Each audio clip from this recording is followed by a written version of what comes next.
that he is legally but not morally fit to lead? Well, I'm a fighter pilot under General Eisenhower, and I have every right to say it and to hear it, because every officer to a man, not one exception, has told me to my face he would have been court-martialed. They would be for 1/50th, 1/100th of what he's done. He's a nightmare to be leading this. Voyen, I want to go back to you in a line of questioning. Alan was going down the road with you. You have, since the beginning of this conflict, have you spoken ever with Slobodan Milosevic? No. Never. Any of his closest allies, supporters in the military, have you spoken to any of them? I rely on my middle contacts. So nobody, well, okay, but anybody very close? I have family there. I have friends there. If you're going to hint and tease us and say that there's a chance you have the ability to negotiate the release of these 3 POWs, you're speaking to some high-ranking people. That would be stating the obvious, wouldn't it? Well, you know, I'm telling you, I'm working on it. I'm working on that hard, and I hope that there will be some results, but I can't guarantee. All right, let's go to Pam in Kansas. Hello, welcome to Hannity and Combs. Hi, Pam. Hi. Go ahead, ma'am. Well, I just wanted to say that I think a lot of these experts that get on TV and also the government underestimate the intelligence of the American people. I think a lot of us from the very beginning when this first started said that it's going to take ground troops because a bomb cannot hit a soldier on the ground with a rifle. And I don't think President Clinton is going to put in ground troops because he's afraid. Ever. I don't think so, because I think he's afraid of pushing too many of Russia's buttons. Pam, I think you make some very good points. Voyen, looked like you something you want to say. Go ahead, Voyen. Yes, well, I wanted to send a message to Gary. The message is stop being belligerent. Look from the standpoint of refugees. Stop slaughtering innocent Albanians. Well, would you let me finish, or are you going to interrupt me? Go ahead, Voyen. Shut up and let me finish. Go ahead, Voyen. My message to him is that the victims of this conflict are innocent Serbian and Albanian refugees. There are millions of Serbs in Serbia who are refugees. 500,000 Albanians are now in Albania and Macedonia and Montenegro and Bosnia, and half of them are still in Kosovo. Those 500,000 in Kosovo are going to suffer most, I can assure you, before some mortal wounds are inflicted on the Serbs. So the role of us in the diaspora is not to propagate the war. The role that we have to play is to get people to be reasonable, to reach some kind of compromise. And our religious leaders, I might add, met in Vienna on March 18. They reached a compromise, and we should follow the leadership of the religious leaders, and diaspora should join them. We've got to go right there. We thank you very much, Voyen Joksimovic. Bob Norton, we'll see you up here in New York on Monday, filling in for O'Reilly. Thank you. Gary Kokolari, thank you for being here with us tonight on the special Hannity and Combs. And Video Graffiti is next. Call us 1-888-TEL-FOX, 1-888-835.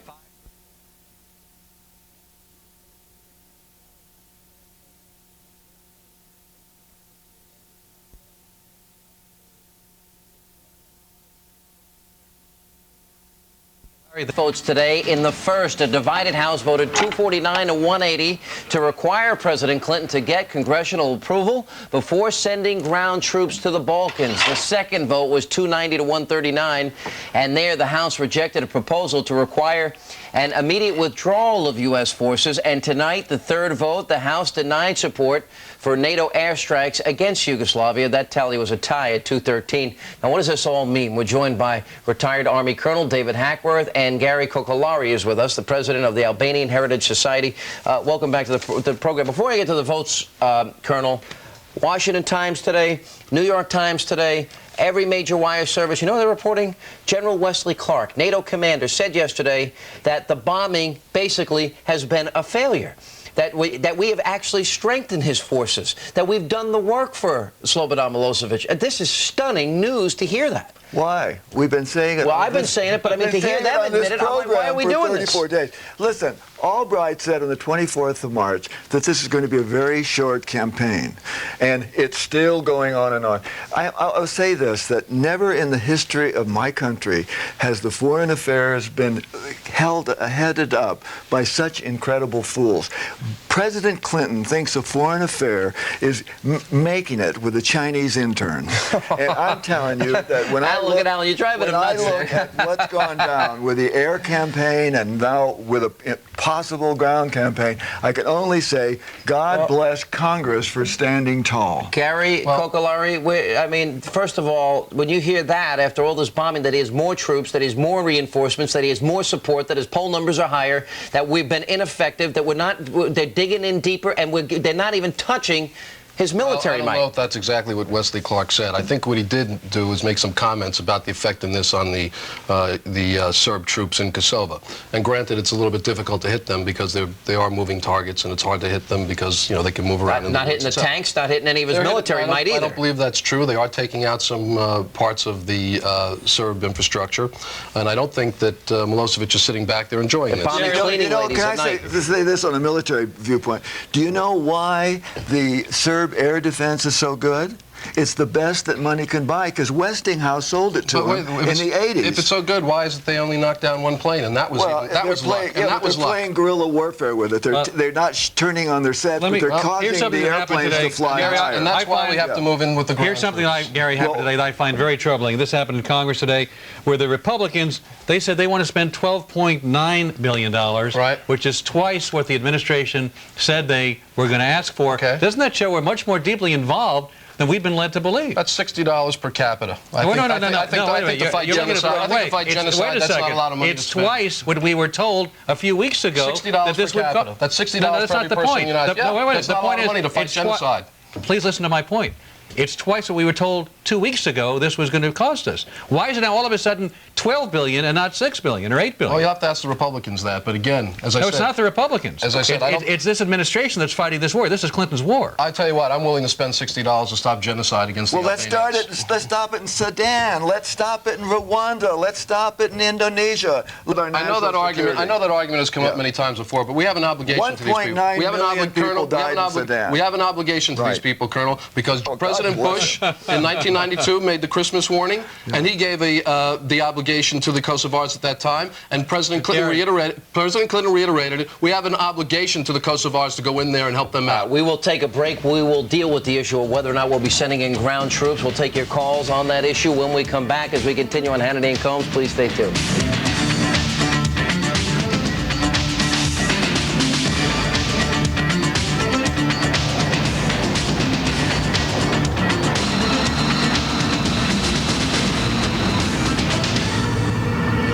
Please stay with us for that. We continue talking about the latest in terms of the conflict in Kosovo. With us, retired Army Colonel David Hackworth and Gary Kokolari, the president of the Albanian Heritage Foundation. Gary, the fact is, as was said earlier by Sean and by Colonel Hackworth, everything we said we wanted to accomplish, we've done just the opposite. We've not been able to save Kosovo for the ethnic Albanians. We've not been able to stop the refugee problem. We've empowered Milosevic with his own people. Everything we said we wanted to do, we haven't done. So what do you suggest we do? Let them be slaughtered? Well, what I suggest is that if you keep doing a policy that clearly is not working, you change the policy. I agree. Let's send the ground troops in, or let's arm the KLA, one or the other. Well, Congress voted today to limit Clinton's ability to widen the war. And let's look at his track record. Let's look at Somalia. Let's look at Haiti. Let's look at Bosnia. Let's look at Iraq. Let's look at what's going down in Saddam Hussein. Well, this is here and now. This is here and now. We've gone from one grave may I finish? Go right ahead. Grave miscalculation, one after the other. And we started the Cold War all over again. We have pissed off Russia so badly. That doesn't bother me. We're now, it should be. Does it bother you? And we're in big trouble with China. That's the case with a country. They need us more than we need them. Foreign affairs has never been so shredded. If there's going to be a negotiated settlement... settlement... So we walk away from these people and let them be slaughtered by the Serb. We're walking away from people all over the world. So you're saying let them commit genocide on the Albanians? Gary, not at all. That's what you're saying. I'm saying have ceasefire and bring in the Red Cross. No ceasefire. Bring in the combat troops and mow the Serbs back. If you're going to negotiate a peace, if there's going to be some kind of settlement, don't you have to include... Shouldn't negotiate a peace. Get that off the table. Don't you have...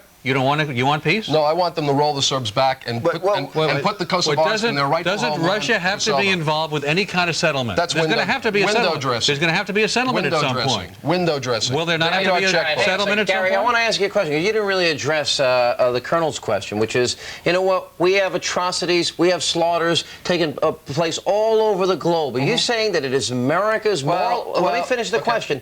America's moral obligation. You keep appealing to the conscience of America, saying saying the slaughter's got to stop. That is, it is now the role of the United States, wherever these atrocities, Rwanda, Burundi, Sudan, Turkey, Kurds, we're going to go in and we are going to now be involved militarily with ground troops in all these locations? I said 2 different administrations have an obligation to the Kosovars. That's number 1. Number 2, in terms of other parts of the world, there is no mechanism in place like NATO in Rwanda. There is no mechanism in place like NATO in Iraq. But there is a NATO in Europe. But there's genocide. But there's genocide. If you would just get done saying that your criteria was... Look, let me tell you where I would agree with you. Let me concede some ground.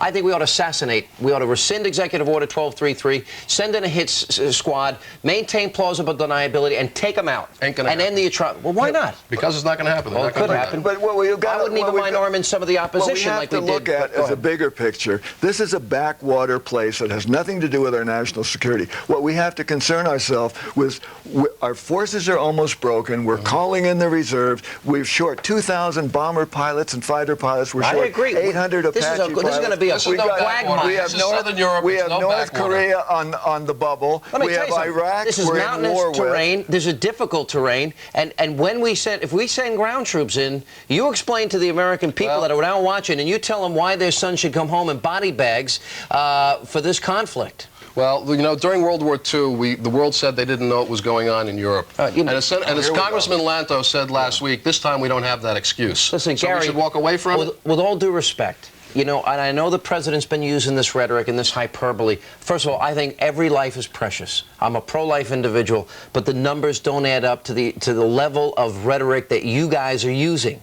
And look, last year alone, every major news organization reports about 2,000 dead. Since this whole thing started, about 3,000. Right. So we're not dealing with millions here. Right. We can go to 37,000 Kurds in Turkey. Right. We can go to hundreds of thousands in Burundi and Somalia and Rwanda. Fortunately, from what I can tell by reading the polls, you're just 2 people, and it looks to me like the majority of people in this country may support ground troops going in there. They support ground troops in Vietnam, Colonel, too. I want to ask you from a military perspective how this war is being fought. NATO says hit a residential area yesterday when a bomb missed a military target in southern Serbia. 20 civilians killed, 50 homes destroyed, 600 damaged. We're talking about bringing Apache helicopters before they could even get there. One of them, worth $14.5 million, crashed and burns. What's going on here? Well, we've mismanaged the air war. We're mismanaging the ground war. And I think what we have to realize is if we have no national security involvement here, and we've got to look at the whole world. And now we've got fools like the President aspirant Forbes saying we need to arm the KLA. We did that. We armed Noriega. We armed Saddam Hussein. We can't go around arming people that will eventually shoot back. Gary, you talk about arming the KLA. The KLA is not big enough. It's not massive enough. It's not well versed enough, is it, to fight this kind of war for us with our munitions? Give them the arms, and you'll see how big they are.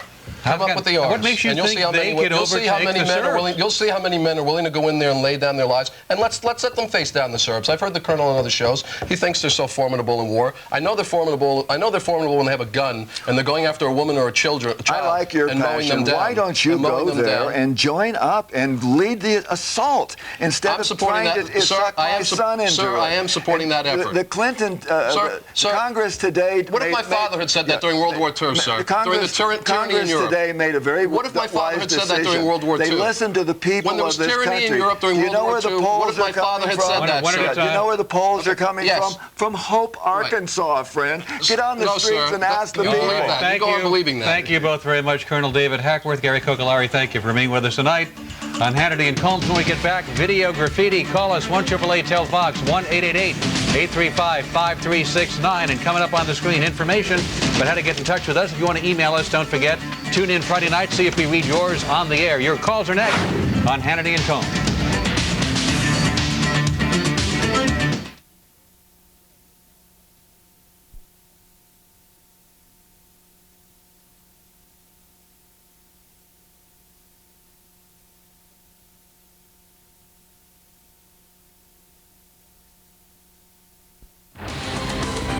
Here in New York, Gary Kokolari, president of the Albanian Heritage Foundation and the director of the Kosovo Relief Fund.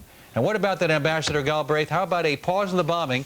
And Milosevic says he would be willing to comply, possibly, if we just stop bombing. Why not have a set time during which we stop bombing and see if we can give peace a chance? Well, this plan that came out of the G8 is a very significant diplomatic step forward because you now have Russia and the NATO countries singing from the same script. And the most important element of that plan is the agreement by the Russians and NATO that all Serb military, paramilitary, and police forces will have to be withdrawn, because the only way you're going to get the refugees back is if the ethnic cleansers go. I think that a bombing pause is something that should be considered, but there is a potential trap in all of this. And that trap is that Milosevic is satisfied with the status quo, so he might be interested in very prolonged, indeed, very long-lasting negotiations, because he really doesn't want things to change. He's give it a little window, consolidate his hold on Kosovo. Give it a short window, and if he doesn't comply, then start bombing again. What about that, Congressman Paul? Would you support that? Well, I think we certainly should quit the bombing. We should just quit outright. We shouldn't have started it. But let's hope this is a step in the right direction.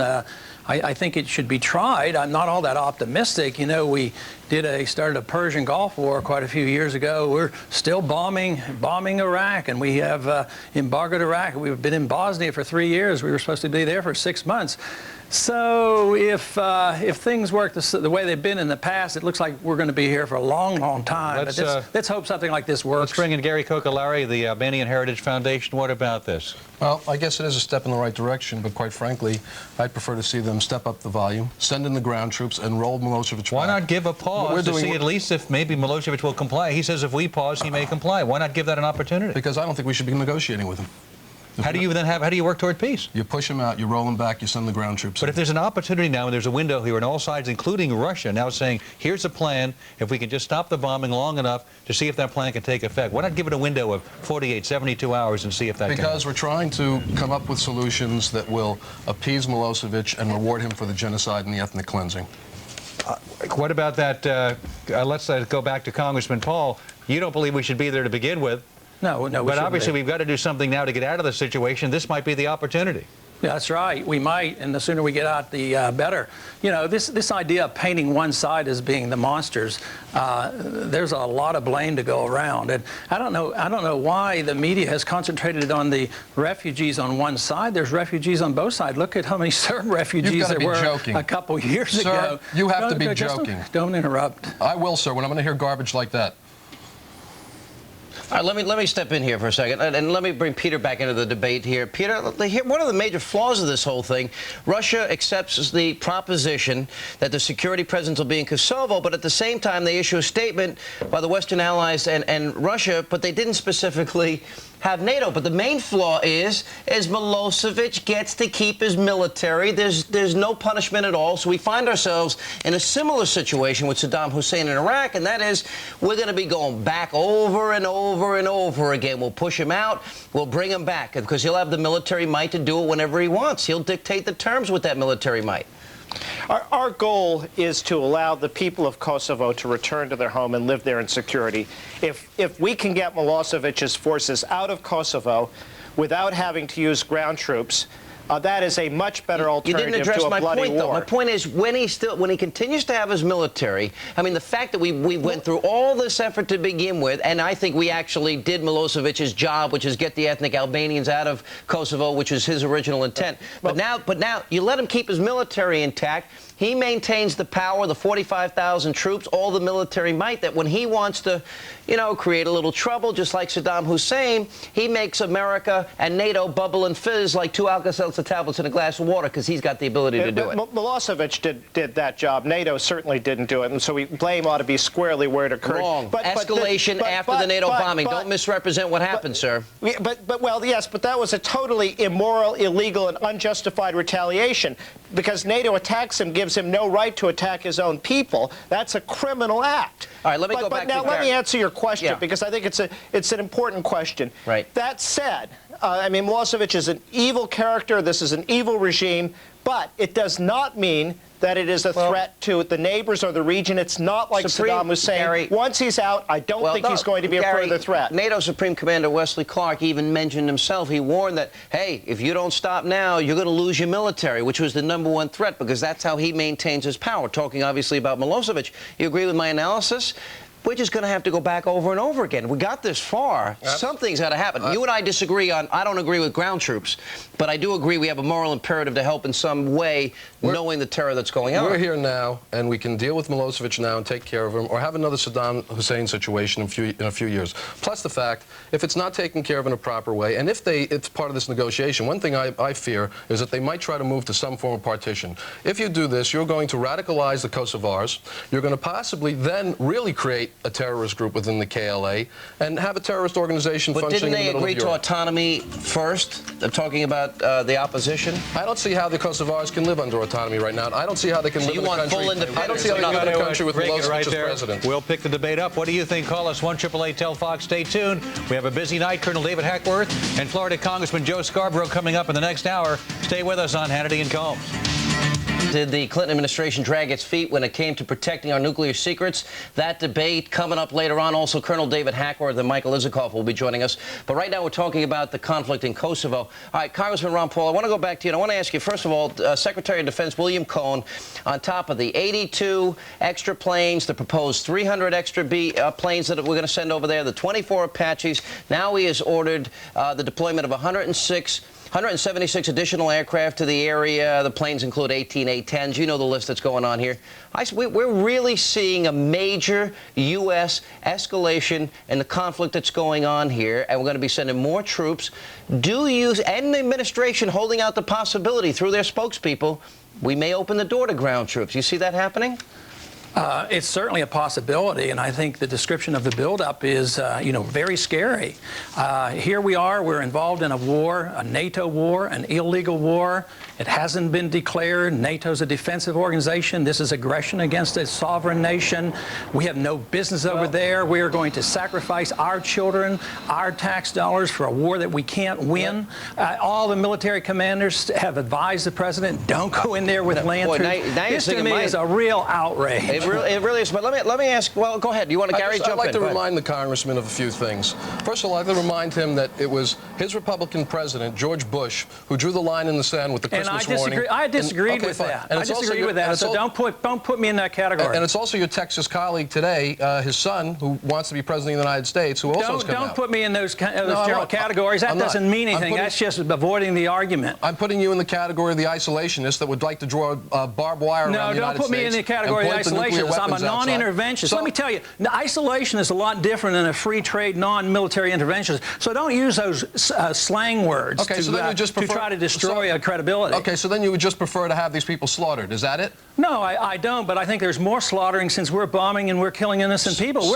We're even killing the Albanians. We've killed Albanians. We've killed Serbs. There's been more refugees. So if you argue that this is the way to save killing, you got another thought coming. You're promoting more killing by expanding the war. Did you ever read this report, sir? The expulsion of the Albanians that was put together for the Serb government in 1937? No, but I'm sure your slant on it will be quite biased. My slant on it is the Serbs have intended the ethnic cleansing of the Albanians for a long time. And let's not forget my position is not to judge these people. My position is that it's not our war and that we don't have a moral obligation. The moral obligation of a nation to fight a war is in defense when we've been attacked. And when we declare it, we just can't allow a president to go off fighting a war. Let's get Peter Galbraith back in here. What about this issue of declaring war and honoring the War Powers Act? And does the president, should he have the right to do anything he wants without Congress signing off on it? Constitutionally, the Congress should be involved in these decisions about the major use of force.